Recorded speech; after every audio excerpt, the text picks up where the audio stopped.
નમસ્કાર દર્શક મિત્રો, મિરર ઓફ ધ વર્લ્ડ ન્યૂઝમાં આપ સૌનું હાર્દિક સ્વાગત છે। ભાયલી પોલીસ સ્ટેશન હદ વિસ્તારમાં આવેલા ભારત પેટ્રોલ પંપની બાજુમાં આવેલા ખુલ્લા મેદાનમાં ધમધમતો દેશી દારૂનો વેપલો છતાં પોલીસ અજાણ। ગુજરાતમાં શરાબ બંધી હોવા છતાં જોખમી દેશી શરાબના ધંધા ધમધમી રહ્યા છે।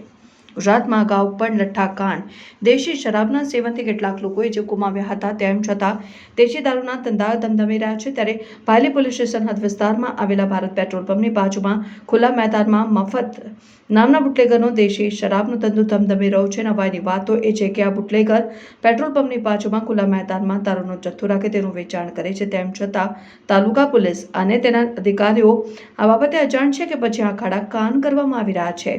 આ બુટલેગરની જાણે કાયદા કે પોલીસનો કોઈ ખૌફ રહ્યો ન હોય તે રીતે જોખમી અને આરોગ્ય માટે નુકસાનકારક દેશી દારૂનો વેપલો કરી રહ્યો છે।